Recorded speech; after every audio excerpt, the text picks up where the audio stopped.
பிஸ்மில்லாஹிர் ரஹ்மானிர் ரஹீம். அல்ஹம்துலில்லாஹி ரப்பில் ஆலமீன் வஸ்ஸலாத்து வஸ்ஸலாமு அலா ரசூலிஹி காத்தமின் நபியீன் வ அலா ஆலிஹி த்வய்யிபீன் வ அஸ்ஹாபிஹி த்தாஹிரீன் வல் முஃமினீன வல் முஸ்லிமீன குல்லிஹிம் அஜ்மஈன். அம்மா பஅத்.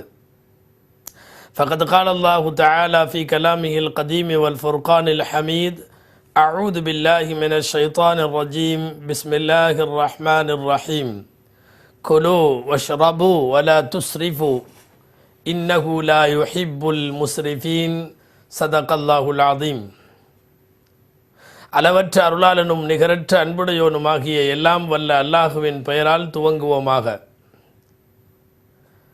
நபிகள் நாயகம் ஸல்லல்லாஹு அலைஹி வஸல்லம் அவர்கள் மீதும் அவர்களின் நல்வழி சார்ந்து வாழ்ந்த அனைவர் மீதும் அல்லாஹுவின் அன்பும் அருளும் என்றென்றும் நிறைவாக உண்டாவதாக. ஆமீன்.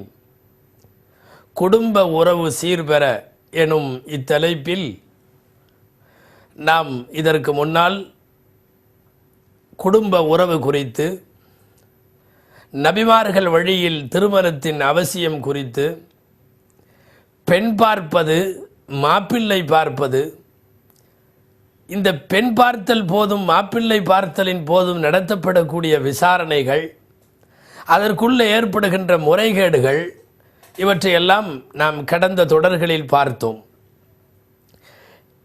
இனி பெண் பார்த்தாகிவிட்டது, மாப்பிள்ளையும் பார்த்தாகிவிட்டது என்றால் அடுத்து திருமணம் தானே. நாம் இப்போது இஸ்லாமிய பார்வையில் மிக எளிமையாக நடத்தப்பட வேண்டிய திருமணத்தின் அவசியம், அகமியம், அதில் நடைபெறுகின்ற அத்துமீறல்கள், இவைகள் எல்லாவற்றையும் இன்றைக்கு சிந்திக்க இருக்கிறோம். நபிகள் நாயகம் ஸல்லல்லாஹு அலைஹி வஸல்லம் அவர்களுடைய நபிமொழி ஒன்று நாமெல்லாம் அடிக்கடி கேள்விப்பட்டிருக்கிறோம். பரக்கத்தான நிக்காக எதுவென்றால், மிகப்பெரிய பரக்கத்தை தரக்கூடிய நிக்காக எதுவென்றால், செலவினம் எந்த திருமணத்தில் செலவு லேசாக இருக்குமோ, குறைவாக இருக்குமோ, அந்த திருமணம் பரக்கத்தான திருமணம். அப்படியானால் இந்த ஹதீஸிற்கு நேர் மாற்றமாக நாம் இப்படியும் புரிய வேண்டும் அல்லவா? எந்த திருமணங்களில் வரம்பு மீறிய ஆடம்பரம் இருக்கிறதோ, அனாவசியம் இருக்கிறதோ, வீண் விரயம் இருக்கிறதோ, ஷரியத்தினுடைய எல்லைகளை வரம்பு மீறல் இருக்கிறதோ, அந்த திருமணம் பரக்கத்து இல்லாத திருமணம் என்பதும் இந்த ஹதீஸில் புரிய வேண்டிய செய்தி. இன்றைக்கு உண்மையாகவே திருமணங்கள் எவ்வளவு பிரம்மாண்டமாக்கப்பட்டு விட்டது தெரியுமா? இந்த காலத்தினுடைய மிகப்பெரிய முசீபத் இது. சாமானிய மக்கள் கூட கடன்பட்டாவது திருமணத்தை ஆடம்பரமாக நடத்துவதற்கு நினைக்கின்ற சூழல் ஒன்று உருவாகி இருக்கிறது. இது மோசமான சூழல். இருப்பவர் இல்லாதவர் என்ற பாகுபாடுகளை கடந்து நடத்தப்படுகின்ற செலவினங்கள் கூடிய நிக்காக அது எப்படி பரக்கத்தாக அமையும்? இஸ்லாமிய திருமணம் 4 அம்சங்களை கொண்டது. 4க்கு மேலே இஸ்லாமிய திருமணத்தில் வேற ஒன்றுமே இல்லை. ஒன்று ஈஜாப் என்று சொல்லுவது, மணமகனுக்கு மணப்பெண்ணுடைய தந்தை சகோதரர்கள் போன்றவர்கள் திருமணம் செய்து கொடுத்தல். இன்ன மகருக்கு இன்ன சாட்சியாக இந்த சபையில் நான் உங்களுக்கு நிக்கா செய்து தருகிறேன் அப்படின்னு சொல்கிறாங்க இல்லையா, இதற்கு ஈஜாப் என்று பெயர். இது ஒன்று. ரெண்டாவது கபூல் என்று பெயர். மாப்பிள்ளை நான் இதை ஏற்றுக்கிட்டேன்னு சொல்கிறார் இல்லையா, இது ரெண்டாவது. மூன்றாவது இந்த திருமணத்தில் தரப்பட்ட அந்த மகர் தொகை, மாப்பிள்ளை தரப்பில் இருந்து பெண்ணுக்கு தரப்படுகின்ற மகர் அளவு. நான்காவது மாப்பிள்ளை தரப்பில் இருந்து எல்லோருக்குமாக உறவினர்களுக்காக தரப்படக்கூடிய ஒரு சிறிய விருந்து, இதற்கு வலிமா என்று பெயர். இந்த 4ஐ தவிர இஸ்லாமிய திருமணத்தில் வேற எதுவுமே இல்லை. ஒரு முறை தொகுத்து சொல்லி பாருங்கள்: ஈஜாப், கபூல், மஹர், வலிமா. 4 தான் திருமணம். நாம் இந்த 4ஓடு 40 சேர்த்தோம், 400 சேர்த்தோம், இன்னும் இன்றைக்கு அது 4000ஆக நிற்கிறது. ஒரு திருமணத்தில் நிறைய மார்க்கம் சொல்லாத செய்திகள், செலவினங்கள், இப்படி செலவினங்களை கூட்டி வைக்கிற போது ஹதீஸினுடைய பார்வையில் அது பரக்கத்தான நிக்காக அல்ல. சில பேர் நினைக்கிறார்கள் ரொம்ப செலவு செய்து நம்முடைய இதை காட்டிட்டோம்னா மணமக்கள் நல்லா இருப்பாங்கன்னு. இல்லை, மிக அதிகமாக ஆடம்பரமாக செய்யப்பட்ட செலவினங்கள் திருமணத்தில் ஏராளமான நிக்கா முறிந்து போயிருக்கிறது, தலாக்காயிருக்கிறது, சரியாக வாழ முடியாமல் போயிருக்கிறது. 20ஆம் நூற்றாண்டில் அகில உலகத்திலேயே ஆகப்பெரிய செலவில் நடந்த கல்யாணம் தெரியுமா? பிரிட்டிஷ் இளவரசர் சார்லஸ் உடைய கல்யாணம். ஒரு நூற்றாண்டில், செஞ்சுரி, 100 வருஷம் அந்த அளவுக்கு செலவில் கல்யாணம் நடக்கலையாம். அவ்வளவு செலவழித்திருக்கப்பட்ட கல்யாணம் நிற்கலையே. கல்யாணம் கைகூடி கணவன் மனைவியும் வாழலையே. மிக அதிகமான ஆடம்பரம் அவர்களின் இல்வாழ்க்கைக்கு வேட்டு வைத்துவிடும் என்பதை நாம் யோசித்து பார்க்க வேண்டும். இப்படி மிகப்பெரிய செலவினங்களால் திருமணம் நடத்துவதை இன்றைக்கு பெருமையாக நினைக்கிறார்கள். இன்னொன்று தெரியுமா? திருமணத்தில் அப்படி கலந்து கொள்பவர்கள் மாபெரும் மண்டபத்தில், மிக அலங்காரமான மேடையில், உணவுகளில், அதில் எல்லாத்துலேயும் தடபுடலாக இருக்கக்கூடிய கல்யாணத்தை பொறுத்த வரையும், கல்யாணம் நடந்து முடிஞ்ச உடனே என்ன நடக்குது தெரியுமா? சாப்பிட்டு போகிறவங்கெல்லாம் துவா செஞ்சுட்டு போகிறாங்கன்னு நினைக்கிறீங்களா? இல்லை, அந்த திருமணத்தில் வந்து சாப்பிட்டு வெளியே போகும்போது எவ்வளவு திமிரு பார்த்தியா, அவனுடைய பணத்திமிரை எப்படி காட்டியிருக்கான் பார்த்தியா, எவ்வளோ பெரிய பகட்டு பார்த்தியா. இதெல்லாம் பத்துவா. மணமக்களுக்கு துஆ வாங்குவதற்காக வேண்டி நடத்தப்படுகிற திருமணம் மறுபக்கம் மணமகளுக்கு பத்துவாவாக மாறி போகிறது. ஆடம்பர திருமணங்களில் கலந்து கொண்டு உணவறிந்து விட்டு வெளியேறுகின்றவர்களின் நாவுகளில் வெளிவரக்கூடிய வார்த்தைகள் எதுவும் துஆக்களாக ஏற்கத்தக்க அளவுக்கு நல்ல வார்த்தைகள் இல்லை என்பதை நாம் பல்வேறு இடங்களில் பார்க்கிறோம். ஆக அது திருமணம் இவ்வளவு செலவோடு ஒரு திருமணம். உங்களுக்கெல்லாம் தெரியும், திருமணத்தில் வாழ்த்த பெறுகின்ற துஆ நாம் எல்லாம் வாழ்த்துக்கிறோம் அல்லவா? பாரக்கல்லாஹு லக வ பாரக்கல்லாஹு அலைக வ ஜமஅ பைனகுமா ஃபீ கைரின் வ ஆஃபியா. இந்த வார்த்தையில் எதனை வாழ்த்துகிறோம். ஆனால் இந்த வாழ்த்து முதலில் எங்கு, யாருக்கு, எப்போது சொல்லப்பட்டது தெரியுமா? நபிகள் நாயகம் ஸல்லல்லாஹு அலைஹி வஸல்லம் அவர்கள் யாருக்கு இந்த வாழ்த்தை சொன்னார்கள் தெரியுமா? நீங்கள் பலமுறை கேள்விப்பட்டிருக்கலாம். திடீரென்று அப்துர் ரஹ்மான் இப்னு அவுஃப் ரலியல்லாஹு அன்ஹு அவர்களை பார்க்கிறார்கள் நாயகம் ஸல்லல்லாஹு அலைஹி வஸல்லம். அரபகத்தினுடைய மாப்பிள்ளைகளுக்கே உரித்தான சட்டையினுடைய காலரிலே மஞ்சள் பூசிய அடையாளம். அதை பார்த்துவிட்டு நபி ஸல்லல்லாஹு அலைஹி வஸல்லம் திருமணம் ஆயிடுச்சான்னு கேட்டாங்க. ஆமாம், நான் திருமணம் செஞ்சுட்டேன்னாரு. எவ்வளவு மகர் கொடுத்தேன்னாங்க. ஒரு தங்க துண்டு மகர் கொடுத்ததாக அவர் சொன்னார். எல்லாம் சொன்னதுக்கப்புறம் நபி ஸல்லல்லாஹு அலைஹி வஸல்லம் அப்படின்னா ஒரு ஆடாவது வச்சு நீ வலிமா கொடுக்கலாம்ல அப்படின்னு சொன்னாங்க ஸல்லல்லாஹு அலைஹி வஸல்லம். அப்போதுதான் அப்துர் ரஹ்மான் இப்னு அவுஃப் ரலியல்லாஹு அன்ஹுடைய திருமண செய்தியை கேட்டுவிட்டு இந்த வார்த்தையிலே துஆ செய்தார்கள். பாரக்கல்லாஹு லக வ பாரக அலைக வ ஜமஅ பைனகுமா ஃபீ கைரின் வ ஆஃபியா என்று கேட்டார்கள். நாம் இப்போது யோசித்து பார்ப்பது என்னன்னா, யாருக்கும் தெரியாம சப்தம் இல்லாம கல்யாணம் நடக்குது. பெரிய அளவில் ஊர் கூட்டப்படலை, ஊர் பூரா அறிவிப்பு நடக்கலை. மதீனா அப்போது ரொம்ப பெரிய ஊரெலாம் இல்லை, பெரிய சிட்டியெல்லாம் இல்லை. மிஞ்சி போனால் ஒரு 6 தெருவு அல்லது 7 தெருவு தான் இருக்கும். 6-7 தெருக்களை கொண்ட மதீனா நகரத்திலே கூட எல்லோருக்கும் இந்த திருமணம் தெரிவிக்கப்படலை. எந்த அளவுக்குன்னா, ஊர் தலைவரின் ஸ்தானத்தில் அன்றைக்குள்ள சமுதாய தலைவராக இருக்கிற ஸல்லல்லாஹு அலைஹி வஸல்லம் கவனத்துக்கே போகலை. அப்படி போகாத ஒரு கல்யாணம் திருமணம் முடிஞ்சிருச்சான்னு கேட்டுட்டு பாரக்கல்லான்னு துவா செய்கிறாங்க. ஆக என்னன்னா, சப்தம் இல்லாமல் நடத்தப்பட்ட எளிமை திருமணங்களுக்கு உள்ள அந்த துஆ, பாரக்கல்லா துஆவை நாம் இன்றைக்கு பல கோடி ரூபாய் செலவில் நடத்தப்படுகிற திருமணங்களிலே வாழ்த்து சொல்லுகிறோம். இது சரியான வாழ்த்தாக ஆகுமா? ஆடம்பர திருமணங்கள் அல்லாஹ் ரசூலை மீறுபவை. அல்லாஹுவோ ரசூலோ தன்னுடைய சமுதாயத்தினுடைய திருமணம் இவ்வளவு சிக்கலிலே வந்து முடிய வேண்டும் என்று எதிர்பார்க்கவில்லை. பொதுவாக அல்லாஹ் திருமணத்தை, திருமண வீட்டை, அதன் செலவுகளை லேசாக்கி வைத்தான். இன்றைக்கு நாம் அதை மிகப்பெரிய அளவில் பிரம்மாண்டமாக்கி வைத்திருக்கிறோம். குர்ஆன் சொல்லுகிறது, சாப்பிடுங்கள், குடியுங்கள், ஆனால் வீண் விரயம் செய்யாதீர்கள். இன்னல்லாஹ லா யுஹிப்புல் முஸ்ரிஃபீன். அல்லாஹ் ஆடம்பரம் செய்பவர்களை, வீண் விரயம் செய்பவர்களை விரும்புவதில்லை. திருக்குர்ஆன் ஷைத்தானின் சகோதரர்கள் என்று வீண் விரயம் செய்பவர்களைத்தான் சொல்லுகிறது. இன்னைக்கு நம்மளுடைய வீண் விரயம் 4 விஷயத்தில் முடிவடைய வேண்டிய திருமணத்தை 400ஆக 4000ஆக ஆக்கியிருக்கிறோமே.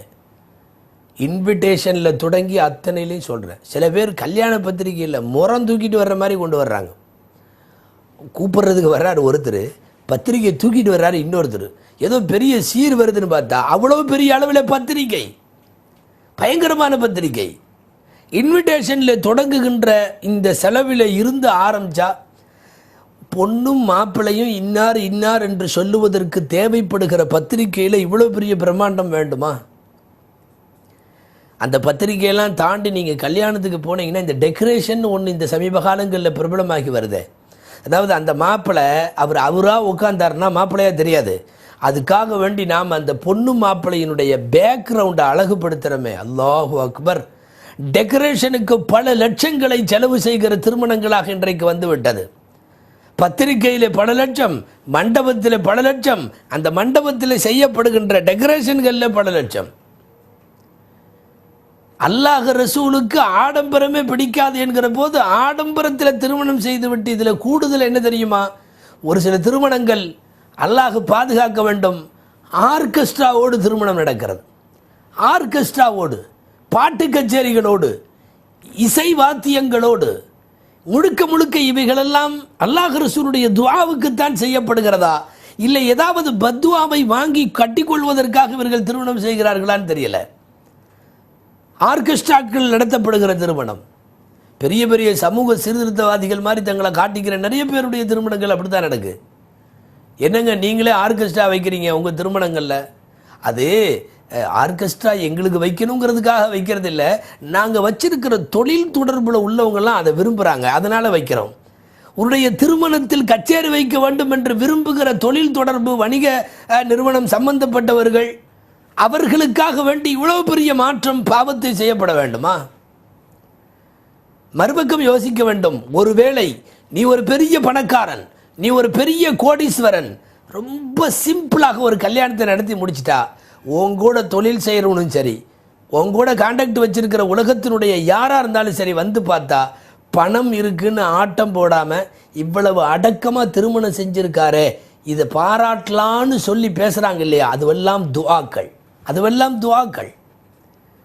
அல்லாஹ் ரசூலுடைய சுன்னத்து என்று சொல்லி நபி வழி என்று சொல்லப்படக்கூடிய திருமணங்களில் இன்றைக்கு நடைபெறக்கூடிய அத்துமீறல்களுடைய விளைவு என்ன தெரியுமா? ஏழை குமர்களுடைய வாழ்க்கை பாதிக்கப்படுகிறது.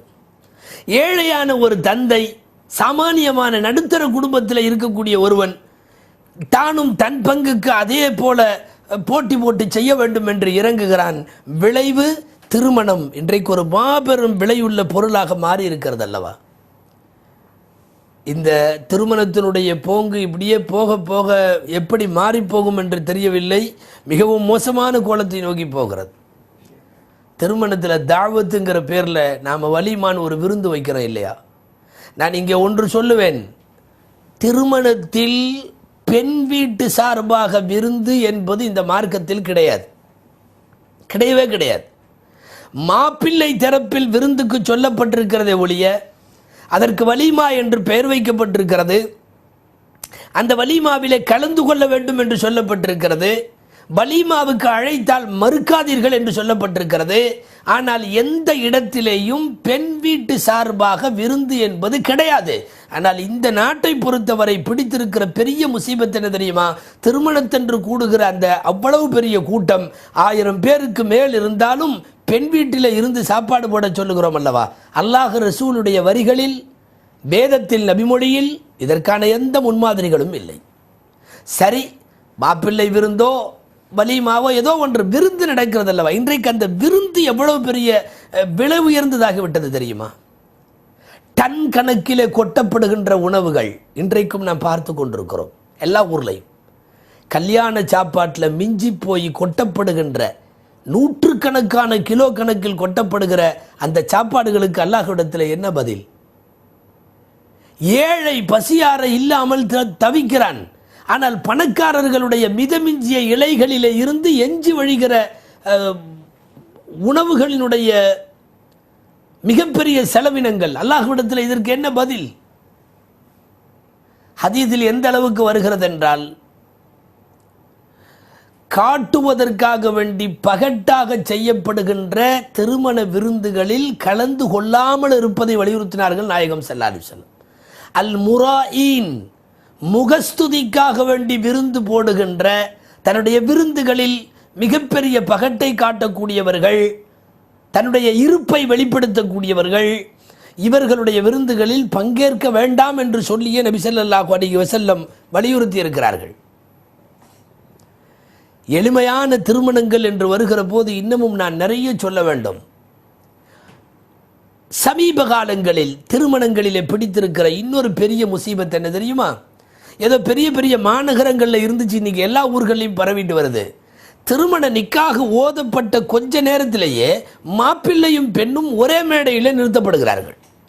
ஒரே மேடையில் பர்தா இல்லாமல் பெண் இருக்கிறாள், பெண்ணுக்கு பக்கத்தில் மாப்பிள்ளை நிற்கிறான். வருபவர் போபவர் எல்லாம் ஆயிரக்கணக்கான பேர், மண்டபத்துக்கு வரக்கூடியவர்கள் எல்லாம் இவர்கள் என்ன காட்சி பொருளா? இதற்கெல்லாம் ஷரியத்தில் எந்த முன்மாதிரியாவது உண்டா? 15 வயசுல இருந்து ஒரு பொண்ணை கொண்டு வந்து பர்தாவோட வளர்த்து வளர்த்து வளர்த்து கொண்டு வந்து கல்யாணத்தன்னைக்கு அப்படியே பர்தா இல்லாமல் நிற்க வச்சு எல்லாரும் பாருங்க என்று சொல்லுவது எவ்வளவு பெரிய முட்டாள்தனம்! ஒரு திருமணம் என்ற பெயராலே நாம் எவ்வளவு அத்துமீறுகின்றோம். பெண்ணும் மாப்பிள்ளையும் எல்லோருக்கும் முன்னால் மேடையில் நின்று அத்தனை பேரையும் அவர்கள் பர்தா இல்லாமல் காட்சி அளிக்கக்கூடிய திருமணங்களை இன்னைக்கு இதையெல்லாம் சொன்னால், ஏன் மார்க்கறிஞர்கள் யாராவது உலமாக்கள் பேசினால் கூட ஒரே வரியில் இந்த காலத்தினுடைய ட்ரெண்டு தெரியாமல் பேசுகிறாங்க, இந்த காலத்தினுடைய நாகரிகம் தெரியாமல் பேசுகிறாங்க இவங்க, இப்போவெல்லாம் அப்படித்தான்னா ஒரு பெண்ணை கொண்டு வந்து அவ எல்லாரையும் வரவேற்கிற மாதிரி நிற்க வைக்கிறது, இது கால ஓட்டத்தில் ஷரியத்துமா மாறி போகும், இல்லை நம்முடைய சொரணைகளுமா மாறி போகும். அல்லாஹ் பாதுகாக்க வேண்டும். அப்பட்டமாக நடைபெறுகிற திருமணத்தினுடைய தவறுகளில் இது முக்கியமானது.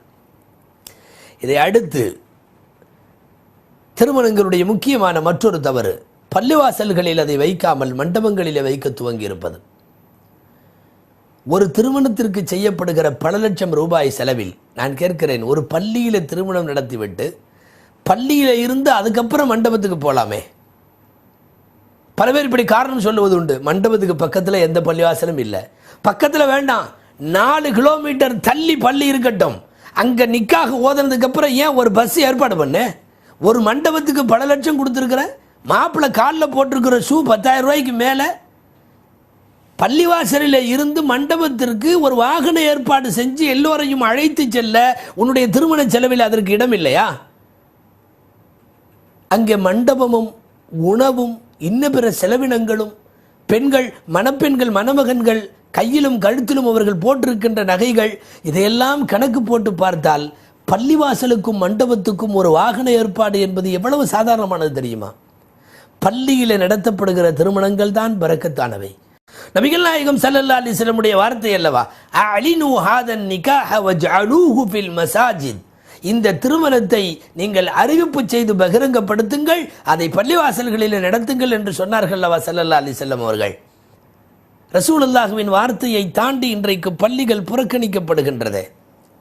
ஞாபகம் வைத்துக் கொள்ளுங்கள், ஊர் உலகத்தின் எந்த மண்டபத்தில் வேண்டுமானாலும் நீங்கள் நிக்காக வைக்கலாம், யார் யாரோ வரலாம் போகலாம், எல்லாம் நடக்கலாம். ஆனால் மலக்குகள் வருகை தருவது பள்ளிவாசலாக இருந்தால்தான், எப்போதும் மலக்குகள் குடியிருப்பது பள்ளிவாசலாக இருந்தால்தான், கையேந்துகின்ற பிரார்த்தனைகளுக்கெல்லாம் மலக்குகள் ஆமீன் சொல்லுவது பள்ளிவாசலாக இருந்தால்தான், இந்த மணமக்கள் எல்லா வளமும் பெற்று வாழ வேண்டும் என்று நீங்கள் பிரார்த்திக்கிற அந்த பிரார்த்தனை மண்டபத்திலே பிரார்த்திக்கிற போது உள்ள வலுவை விட அதே பிரார்த்தனை பள்ளிவாசலிலே பிரார்த்திக்கிற போது அதனுடைய வலுவும் அதனுடைய தடிமனும் கனமும் ரொம்ப அதிகம் என்பதை நாம் யோசிக்க வேண்டும். சமீப காலங்களில் பள்ளிவாசல்களில் திருமணங்கள் என்பது கொஞ்சம் கொஞ்சமாக நகர்த்தப்படுகிறது. இதில் மிக முக்கியமானது, பள்ளிவாசல்களை வைக்கிற போது பண்புள்ளவர்கள் வருவார்கள், ஒது உள்ளவர்கள் வருவார்கள், தொழுகையாளிகள் வருவார்கள், பள்ளிக்கு தொடர்புடைய ஜமாத்தினர்கள் கலந்து கொள்வார்கள். துஆ ஒப்புக்கொள்ளப்படுவதற்கு யாரெல்லாம் வாய்ப்பு இருக்கிறதோ அவர்களெல்லாம் கலந்து கொள்ளக்கூடிய சூழ்நிலை பள்ளியில் வைக்கிற போது உருவாகும். இஸ்லாமிய திருமணங்கள் எளிமையாக இல்லாமல் மிக பெரும் ஆடம்பரத்தை நோக்கி அவைகள் சமீப காலங்களில் நகர்த்தப்பட்டுவிட்டது என்பதற்கு இன்னமும் நிறைய மிச்சங்கள் எச்சங்கள் ஆங்காங்கே இருக்கிறது. சொன்னால் அது அப்படியே பட்டியல் நீளும். சென்னையினுடைய சில திருமணங்களில் சப்ளை செய்யறதுக்கு தாய்லாந்து பெண்கள் வருகிறார்கள் தெரியுமா? திருமணம் தாவத்து நடக்கிறது, வலிமா நடக்கிறது, கல்யாணம் முடிஞ்சிருக்கு, சாப்பாடு சப்ளை செய்யறதுக்கு யார் தெரியுமா? தாய்லாந்தில் இருந்து குட்டை பாவாடை அணிந்த பெண்கள் வருகிறார்கள். இந்த சமுதாயம் எங்கு போகிறதுன்னு தெரியல. இது எப்படி இவ்வளவெல்லாம் வக்கிரமாக உங்களால் திருமணம் நடத்த முடிகிறது? இப்படி கொண்டு வந்து பெண்களை முழுக்க முழுக்க தொப்பிதாடிகளோடு இருக்கின்ற, முஸ்லீமாக இருக்கின்ற, பல்வேறு நிலைகளில் சமுதாயத்தில் அங்கம் வகிக்கிற அத்தனை பேருக்கு முன்னால் கொண்டு வந்து இந்த பெண்களை சப்ளை செய்ய விடுறதுனா உன்னுடைய நோக்கம் என்ன? அதில் இது எதற்காக இப்படி திருமணம்? தயவு செய்து ஆடம்பர திருமணங்கள் மூலம் மணமக்களுக்கு பத்துவாவை தேடித் தராதீர்கள்.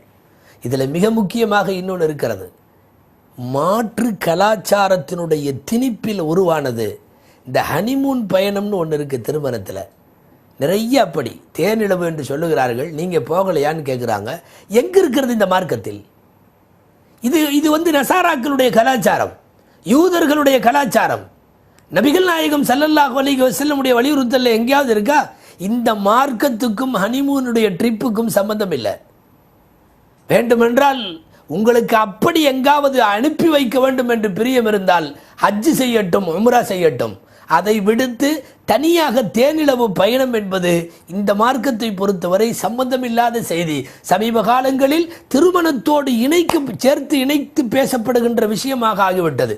இங்கு திருமணம், இங்கு வலிமா, அடுத்து இந்த ஊருக்கு அவர்கள் போகிறார்கள் என்று தேனிலவும் குறிக்கப்படுகிறது என்றால் எவ்வளவு மோசமாக நாம் திருமணத்தை மாற்றி வைத்து விட்டோம். மன் ஷப்பக பி கௌமின் ஃபஹுவ மின்ஹும்.